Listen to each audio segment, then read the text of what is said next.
Afternoon, everybody. Happy to be with you on this afternoon, and I don't have an opening statement, so I will take your questions immediately. Let's have the first question, please, Jacob.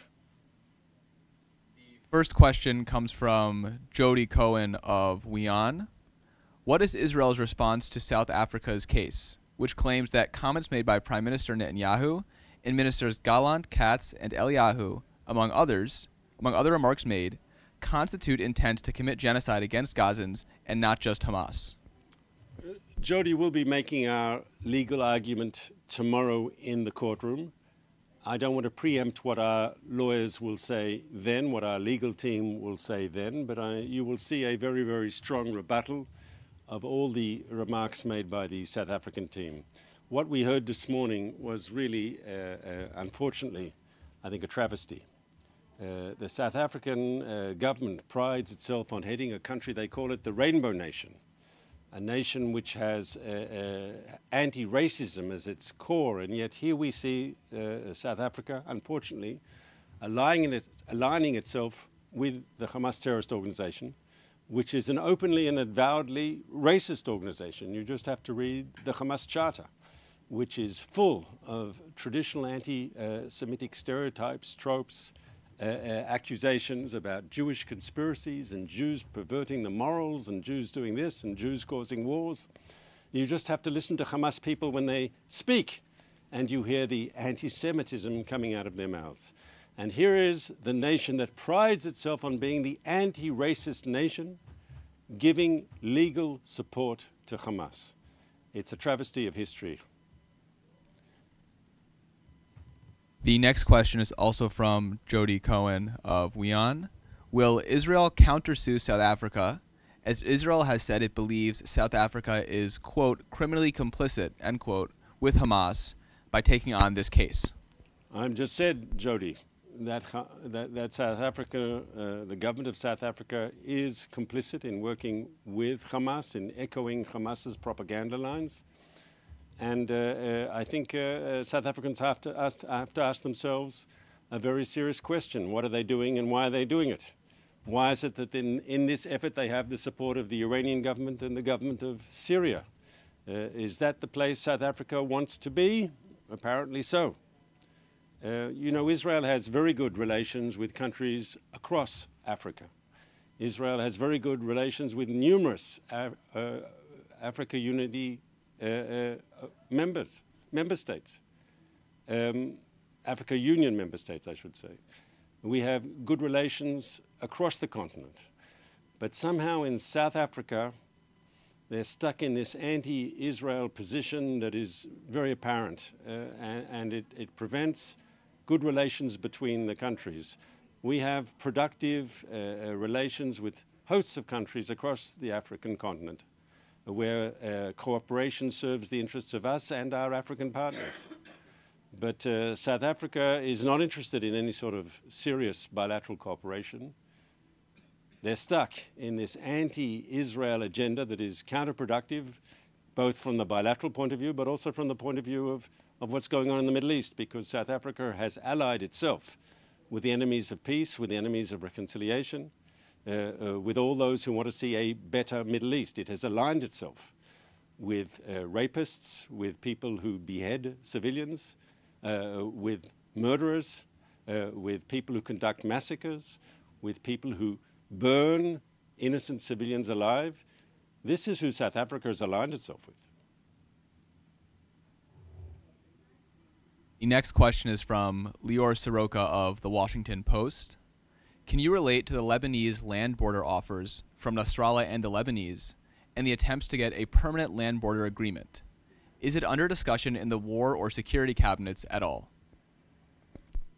Obviously, I can't go into a discussion about what is being talked about, not in the war cabinet or in the security cabinet. That would be most improper from my perspective. I can say this. The reality that existed on the northern border on the morning on October 7th is not sustainable any longer. And Israel will not, I repeat, Israel will not return to that reality. The idea that we have Hezbollah terrorists armed positioned right on the Israeli frontier, looking eyeball to eyeball at the Israeli civilian communities on our northern border, well, October 7th on the Gaza frontier showed that to be an impossible situation. And if we want our people, our civilians in the north to return to their homes, to return to their communities, it's clear a new reality must be created in the north. Hezbollah can no longer be right on the border. That's clear. Now, according to UN Security Council Resolution 1701, Hezbollah shouldn't be there in the first place. According to that resolution, Hezbollah should be north of the Litani River, far away from the frontier with Israel. Of course, that resolution has been ignored, even though it was accepted by the government of Lebanon. That resolution has been ignored by Hezbollah, and every moment that a Hezbollah fighting person, a Hezbollah terrorist, is south of the Litani River, they are in contravention of that UN Security Council resolution. So I think we're going to see now a serious international effort to have Hezbollah move back north, away from the frontier. We hope it's possible to do so peacefully. We hope our international partners can help move Hezbollah back north from the border. But if that's not done by diplomatic means, it'll have to be done by other means. There is no return to having Hezbollah right on the Israeli frontier. That simply will not happen. The next question is from Hannah Julian of the Jewish Press. Yesterday, the Prime Minister emphasized that Israel has no interest in occupying Gaza. But he has also said from the outset that Israel will need to maintain a military presence in the enclave in order to ensure Gaza never again becomes a threat to Israel. Those two statements seem to be in contradiction to each other. Can you clarify Israel's stance on the day after in Gaza? So, Hannah, thank you for your question. You have to distinguish between security and civilian control. From our perspective, from Israel's perspective, we have no interest in an occupation that makes Israel the government of the Gaza Strip. On the contrary, we'd like to see Gazans govern themselves. You'll recall the Prime Minister's piece in the Wall Street Journal where he talked about a post-Hamas Gaza where Hamas has been defeated and is no longer in power in the Gaza Strip, and a demilitarized and de-radicalized Gaza. Now, we know from a security point of view, there is no substitute for Israel to fight terrorism, to eliminate Hamas's military machine, and to enforce the continued demilitarization of the Gaza Strip. Obviously, that will require Israeli ongoing action. Doesn't necessarily mean an ongoing Israeli action that will be all the time inside the Gaza Strip, but we have to be prepared to go in when we need to go in to make sure there isn't a resurgent terrorist threat. At the same time, and there's no contradiction, as I said, we don't want to see a political control from Israel. We want to see Gazans govern themselves. And the truth is the people of Gaza would probably do much better than this Hamas regime, which has been in power now in the Gaza Strip for 16 plus years. And what has it brought the people of Gaza? Pain, suffering, misery, bloodshed, and poverty. It's not a particularly good record. The people of Gaza will benefit from Israel destroying Hamas's regime of terror, and they might finally get a government that cares about their well-being. The next question is also from Hannah Julian of the Jewish Press.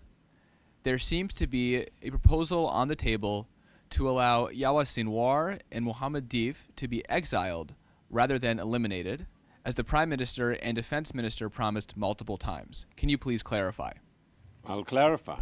Our position is anyone in the Hamas command structure who was responsible for the October 7th massacre will pay a price. We will reach them and justice will be done. The next question is from Jim Williams of Zenger International News Service in Washington, D.C. Do you share Secretary Blinken's concern that the continuation of the aggressive posture by the Iranian proxies will expand the war, as well as draw the U.S. and other countries into the battle? I think the question is a good one because it's clear that Iran has been behind the escalation that we've seen in the Middle East up until now. Hamas wouldn't have the power it has without Iranian backing. Some 93% of Hamas's military budget comes directly from the treasury in Tehran. Hezbollah would not be the force that it is today without the very massive support that Hezbollah has received from the Iranian regime. And of course, the Houthis would not be interrupting international shipping in the Red Sea and traffic through the Suez Canal without Iranian collaboration with them, without Iranian support. So it's clear that Iran is directly responsible for this recent escalation, and I think the world has to be very clear in its messages to Tehran that such behavior will simply not be tolerated, and if such behavior persists, the Iranians will pay a price.